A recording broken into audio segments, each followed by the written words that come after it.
Hello, beautiful listener. Are you feeling brave today? Because I have 5 fantastically scary tales for you today, all by the incredible HP Lovecraft, with soothing rain sounds to help you drift off to sleep. So lie down, get cozied in, and if you enjoy these spooky stories, hit that subscribe button for more terrific tales. Our first book today is called The Book. My memories are very confused. There is even much doubt as to where they begin, for at times I feel appalling vistas of years stretching behind me, while at other times it seems as if the present moment were an isolated point in a grey, formless infinity. I'm not even certain how I'm communicating this message. While I know I'm speaking, I have a vague impression that some strange and perhaps terrible mediation will be needed to bear what I say to the points where I wish to be heard. My identity, too, is bewilderingly cloudy. I seem to have suffered a great shock, perhaps from some utterly monstrous outgrowth of my cycles of unique, incredible experience. These cycles of experience, of course, all stem from that worm-riddled book. I remember when I found it, in a dimly lighted place near the black, oily river where the mists always swirl. That place was very old, and the ceiling-high shelves full of rotting volumes reached back endlessly through windowless inner rooms and alcoves. There were, besides, great formless heaps of books on the floor and in crude bins, and it was in one of these heaps that I found the thing. I never learned its title, for the early pages were missing, but it fell open toward the end and gave me a glimpse of something which sent my senses reeling. There was a formula, a sort of list of things to say and do, which I recognized as something black and forbidden, something which I had read of before in furtive paragraphs of mixed abhorrence and fascination penned by those strange ancient delvers into the universe's guarded secrets, whose decaying text I loved to absorb. It was a key, a guide to certain gateways and transitions of which mystics have dreamed and whispered since the race was young, and which lead to freedoms and discoveries beyond the 3 dimensions and realms of life and matter that we know. Not for centuries had any man recalled its vital substance or known where to find it, but this book was very old indeed. No printing press, but the hand of some half-crazed monk, had traced these ominous Latin phrases in uncials of awesome antiquity. I remember how the old man leered and tittered and made a curious sign with his hand when I bore it away. He had refused to take pay for it, and only long afterward did I guess why. As I hurried home through those narrow, winding, mist-choked waterfront streets, I had a frightful impression of being stealthily followed by softly padding feet. The centuried, tottering houses on both sides seemed alive with a fresh and morbid malignity, as if some hitherto closed channel of evil understanding had abruptly been opened. I felt that those walls and overhanging gables of mildewed brick and fungus plaster and timber, with fishy eye-like diamond-paned windows that leered, could hardly desist from advancing and crushing me. Yet I had read only the least fragment of that blasphemous rune before closing the book and bringing it away. I remember how I read the book at last, white-faced and locked in the attic room that I had long devoted to strange searchings. The great house was very still, for I had not gone up till after midnight. I think I had a family then, though the details are very uncertain, and I know there were many servants. Just what the year was I cannot say, for since then I have known many ages and dimensions, and have had all my notions of time dissolved and refashioned. It was by the light of candles that I read. I recall the relentless dripping of the wax, and there were chimes that came every now and then from distant belfries. I seemed to keep track of those chimes with a peculiar intentness, as if I feared to hear some very remote intruding note among them. Then came the first scratching and fumbling at the dormer window that looked out high above the other roofs of the city. It came as I droned aloud the 9th verse of that primal lay, and I knew amidst my shudders what it meant. For he who passes the gateways always wins a shadow, and never again can he be alone. I had evoked, and the book was indeed all I had suspected. That night I passed the gateway to a vortex of twisted time and vision, and when morning found me in the attic room, I saw in the walls and shelves and fittings that which I had never seen before. Nor could I ever after see the world as I had known it. Mixed with the present scene was always a little of the past and a little of the future, and every once familiar object loomed alien in the new perspective brought by my widened sight. From then on, I walked in a fantastic dream of unknown and half-known shapes, and with each new gateway crossed, the less plainly could I recognize the things of the narrow sphere to which I had so long been bound. What I saw about me, none else saw, and I grew doubly silent and aloof lest I be thought mad. Dogs had a fear of me, for they felt the outside shadow which never left my side. But still I read more, in hidden, forgotten books and scrolls to which my new vision led me, and pushed through fresh gateways of space and being and life patterns toward the core of the unknown cosmos. I remember the night I made the 5 concentric circles of fire on the floor, and stood in the innermost one chanting that monstrous litany the messenger from Tartary had brought. The walls melted away, and I was swept by a black wind through gulfs of fathomless grey, with the needle-like pinnacles of unknown mountains miles below me. After a while there was utter blackness, and then the light of myriad stars forming strange alien constellations. Finally, I saw a green-litten plain far below me, and discerned on it the twisted towers of a city built in no fashion I had ever known or read of or dreamed of. As I floated closer to that city, I saw a great square building of stone in an open space, and felt a hideous fear clutching at me. I screamed and struggled, and after a blankness was again in my attic room, sprawled flat over the 5 phosphorescent circles on the floor. In that night's wandering, there was no more of strangeness than in many a former night's wandering, but there was more of terror because I knew I was closer to those outside gulfs and worlds than I had ever been before. Thereafter, I was more cautious with my incantations, for I had no wish to be cut off from my body, and from the earth in unknown abysses whence I could never return.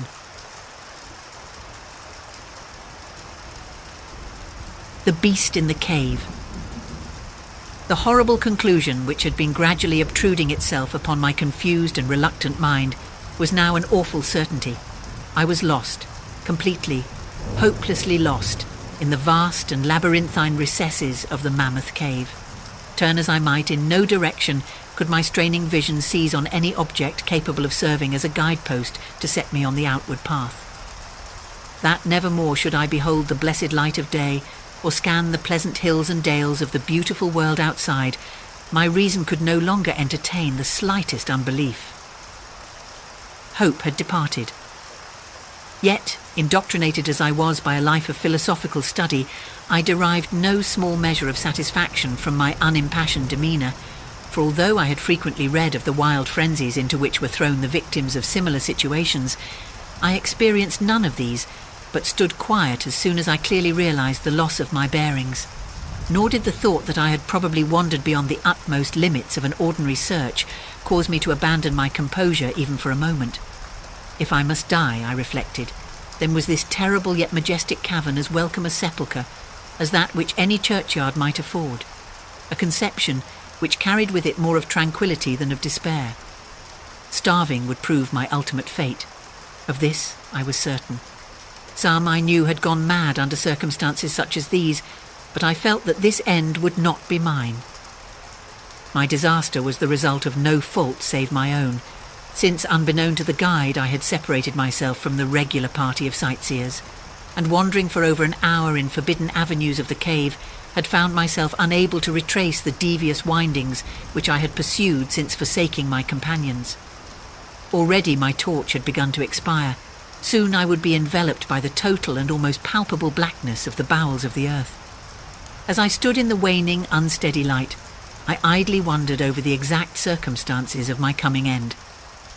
I remembered the accounts which I had heard of the colony of consumptives who, taking their residence in this gigantic grotto to find health from the apparently salubrious air of the underground world, with its steady, uniform temperature, pure air and peaceful quiet, had found instead death in strange and ghastly form.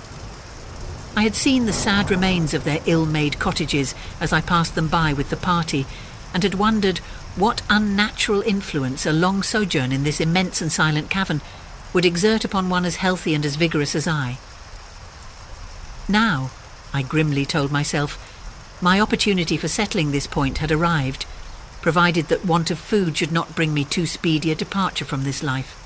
As the last fitful rays of my torch faded into obscurity, I resolved to leave no stone unturned, no possible means of escape neglected.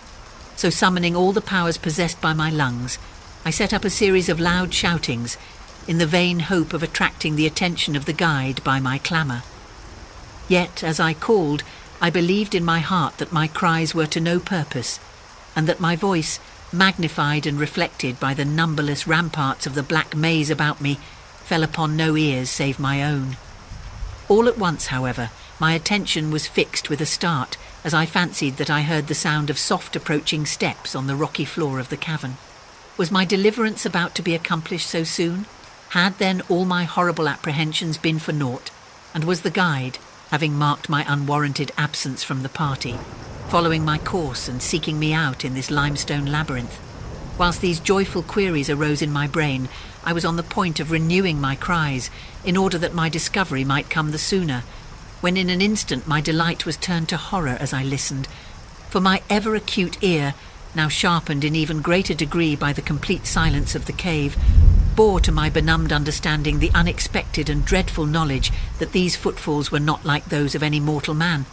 In the unearthly stillness of this subterranean region, the tread of the booted guide would have sounded like a series of sharp and incisive blows. These impacts were soft and stealthy, as of the padded paws of some feline.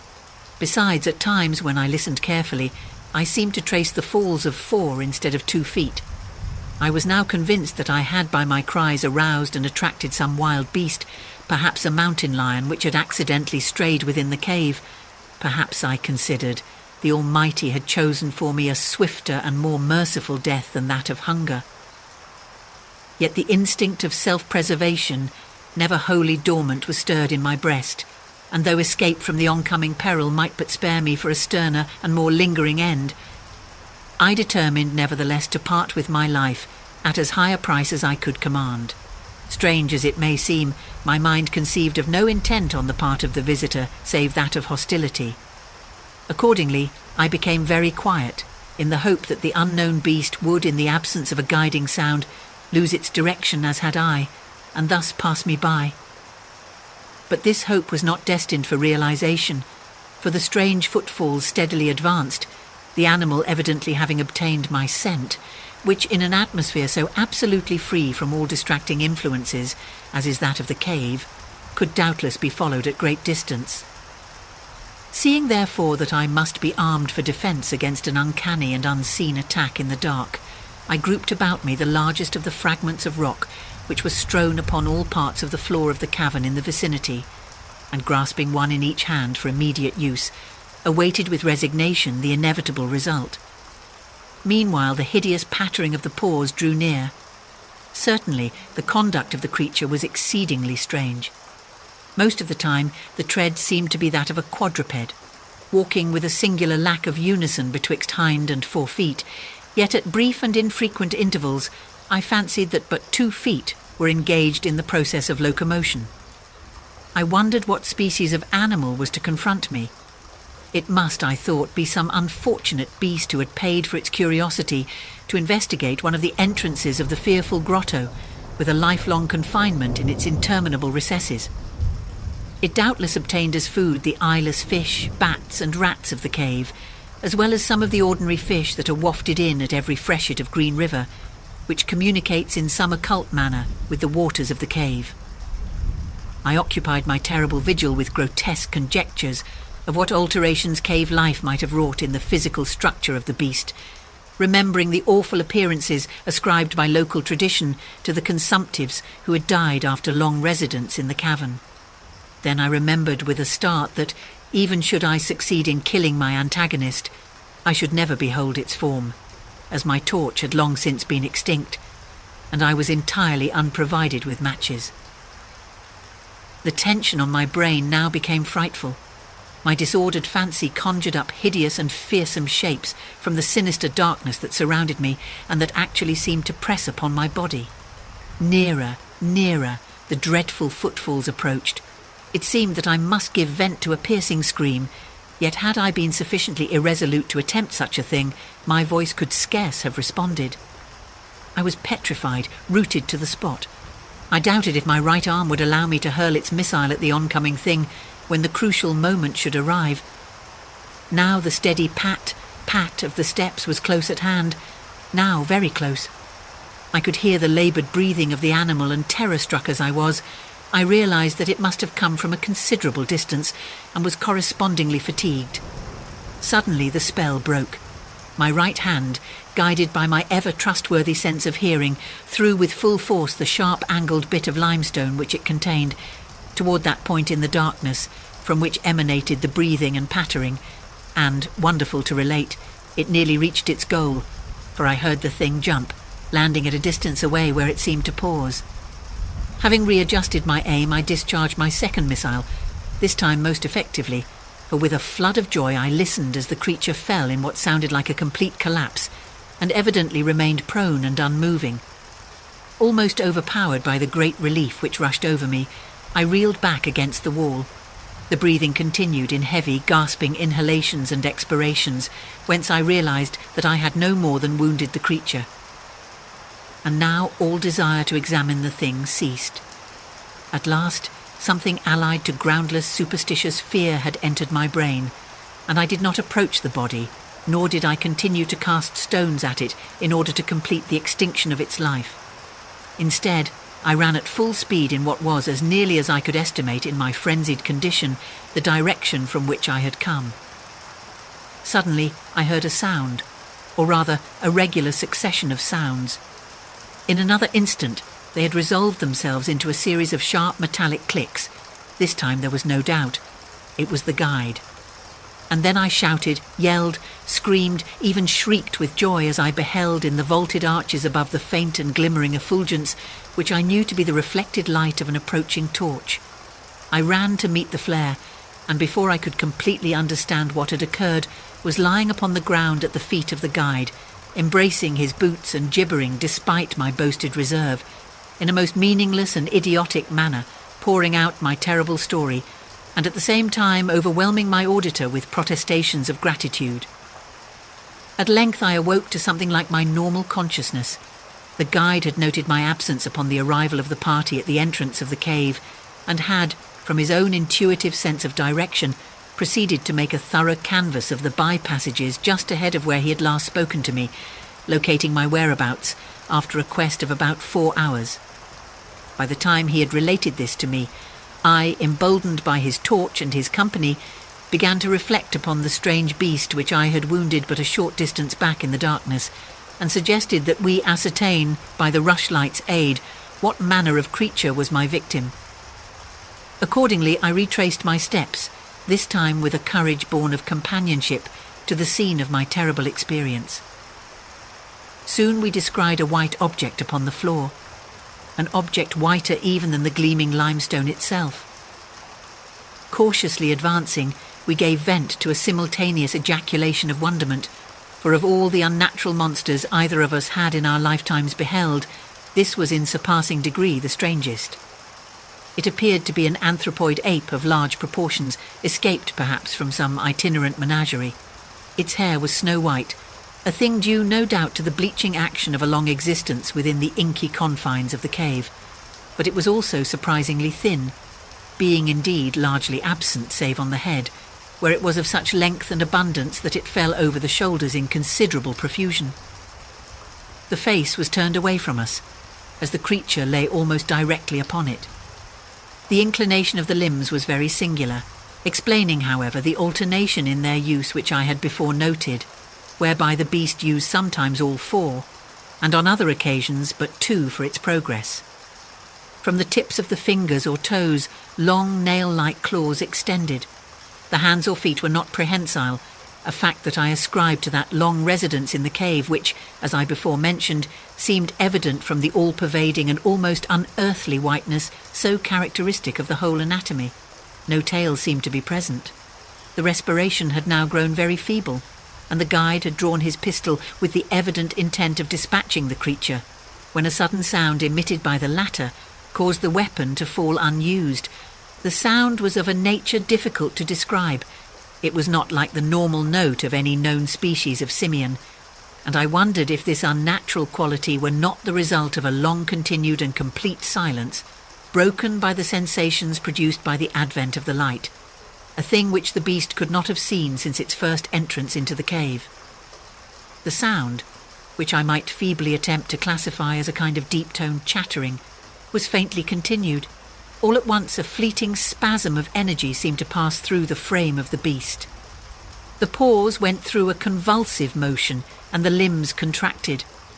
With a jerk, the white body rolled over so that its face was turned in our direction. For a moment, I was so struck with horror at the eyes thus revealed that I noted nothing else. They were black, those eyes, deep, jetty black, in hideous contrast to the snow-white hair and flesh. Like those of other cave denizens, they were deeply sunken in their orbits and were entirely destitute of iris.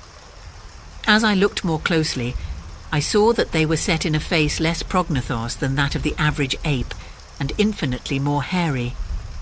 The nose was quite distinct. As we gazed upon the uncanny sight presented to our vision, the thick lips opened, and several sounds issued from them, after which the thing relaxed in death. The guide clutched my coat sleeve and trembled so violently that the light shook fitfully, casting weird, moving shadows on the walls about us.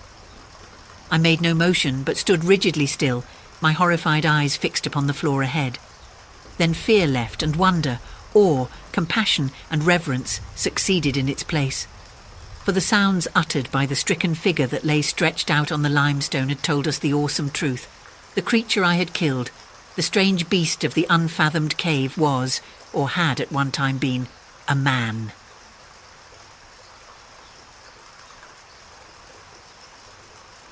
The Thing in the Moonlight.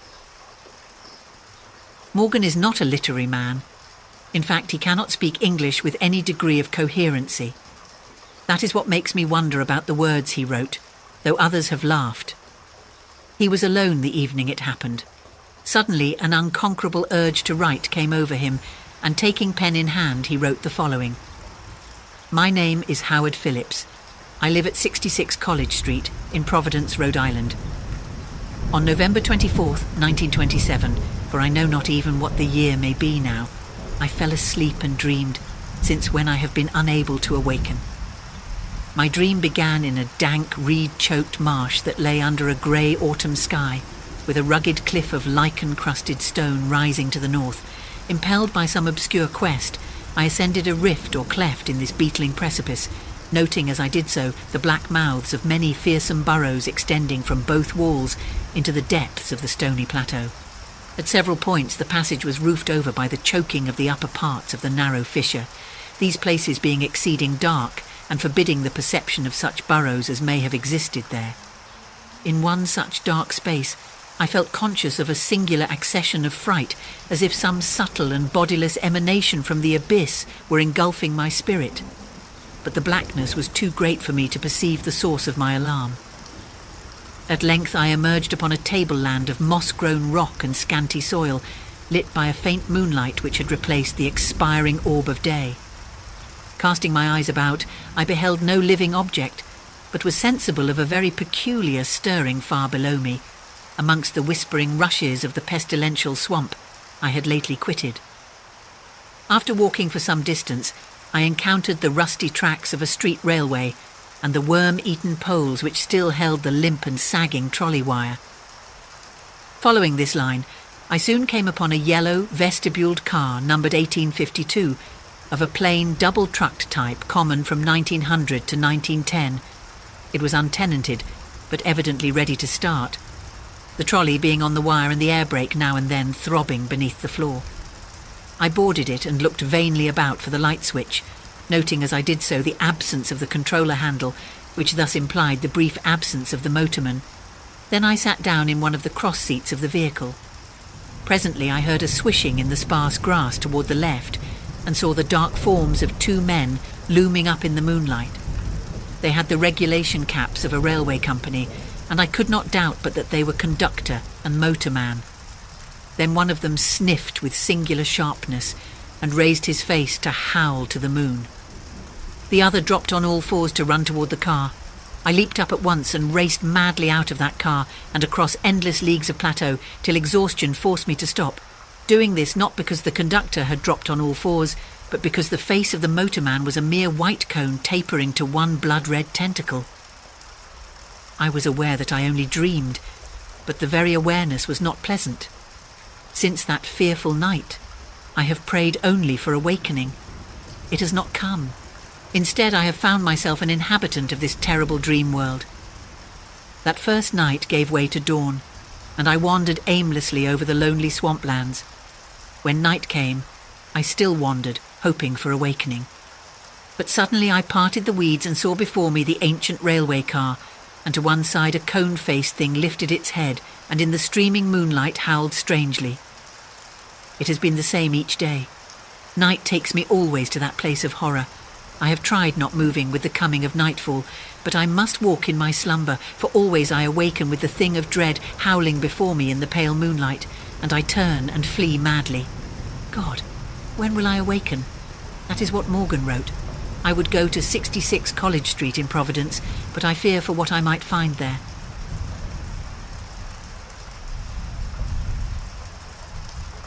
What the moon brings.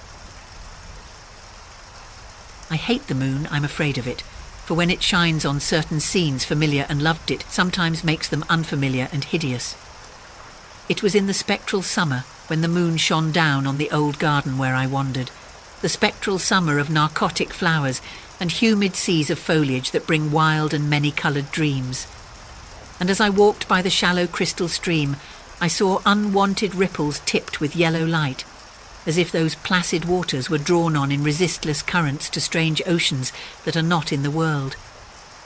Silent and sparkling, bright and baleful, those moon-cursed waters hurried I knew not whither, whilst from the embowered banks white lotos blossoms fluttered one by one in the opiate night wind, and dropped despairingly into the stream, swirling away horribly under the arched carven bridge, and staring back with the sinister resignation of calm, dead faces.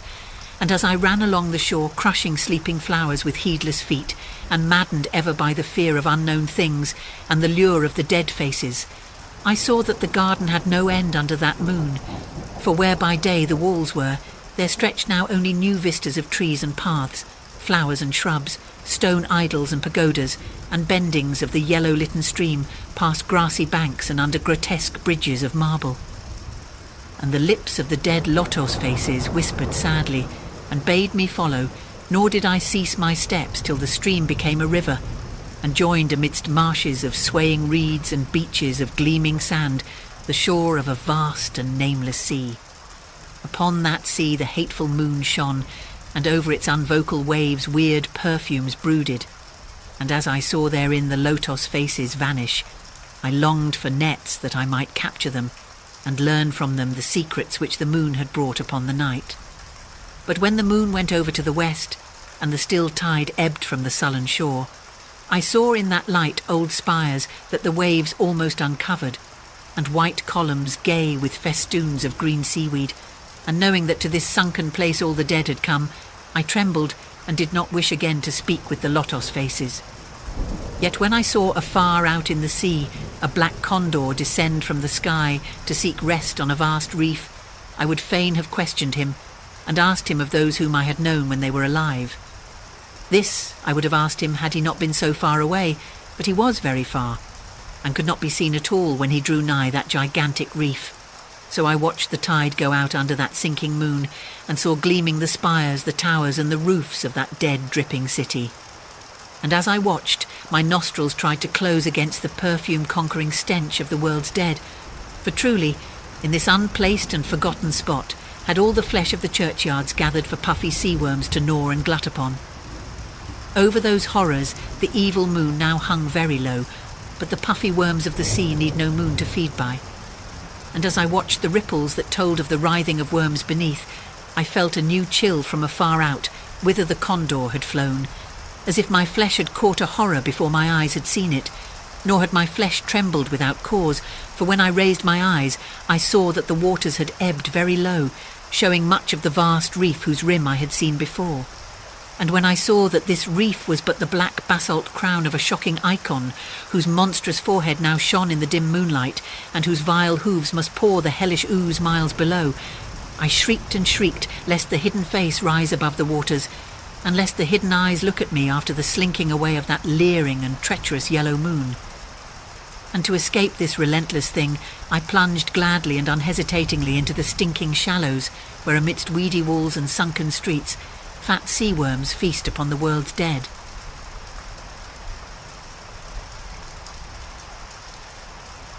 Dagon. I am writing this under an appreciable mental strain, since by tonight I shall be no more. Penniless, and at the end of my supply of the drug, which alone makes life endurable, I can bear the torture no longer, and shall cast myself from this garret window into the squalid street below. Do not think from my slavery to morphine that I am a weakling or a degenerate. When you have read these hastily scrawled pages, you may guess, though never fully realise, why it is that I must have forgetfulness or death. It was in one of the most open and least frequented parts of the broad Pacific that the packet of which I was supercargo fell a victim to the German sea raider. The Great War was then at its very beginning, and the ocean forces of the Hun had not completely sunk to their later degradation, so that our vessel was made a legitimate prize, whilst we of her crew were treated with all the fairness and consideration due us as naval prisoners. So liberal indeed was the discipline of our captors that 5 days after we were taken, I managed to escape alone in a small boat with water and provisions for a good length of time. When I finally found myself adrift and free, I had but little idea of my surroundings. Never a competent navigator, I could only guess vaguely by the sun and stars that I was somewhat south of the equator. Of the longitude I knew nothing, and no island or coastline was in sight. The weather kept fair, and for uncounted days I drifted aimlessly beneath the scorching sun, waiting either for some passing ship or to be cast on the shores of some habitable land. But neither ship nor land appeared, and I began to despair in my solitude upon the heaving vastnesses of unbroken blue. The change happened whilst I slept. Its details I shall never know, for my slumber, though troubled and dream-infested, was continuous. When at last I awaked, it was to discover myself half-sucked into a slimy expanse of hellish black mire, which extended about me in monotonous undulations as far as I could see, and in which my boat lay grounded some distance away. Though one might well imagine that my first sensation would be of wonder at so prodigious and unexpected a transformation of scenery, I was in reality more horrified than astonished, for there was in the air and in the rotting soil a sinister quality which chilled me to the very core. The region was putrid with the carcasses of decaying fish, and of other less describable things which I saw protruding from the nasty mud of the unending plain. Perhaps I should not hope to convey in mere words the unutterable hideousness that can dwell in absolute silence and barren immensity. There was nothing within hearing and nothing in sight save a vast reach of black slime, yet the very completeness of the stillness and the homogeneity of the landscape oppressed me with a nauseating fear. The sun was blazing down from a sky which seemed to me almost black in its cloudless cruelty, as though reflecting the inky marsh beneath my feet. As I crawled into the stranded boat, I realized that only one theory could explain my position. Through some unprecedented volcanic upheaval, a portion of the ocean floor must have been thrown to the surface, exposing regions which for innumerable millions of years had lain hidden under unfathomable watery depths. So great was the extent of the new land which had risen beneath me that I could not detect the faintest noise of the surging ocean, strain my ears as I might.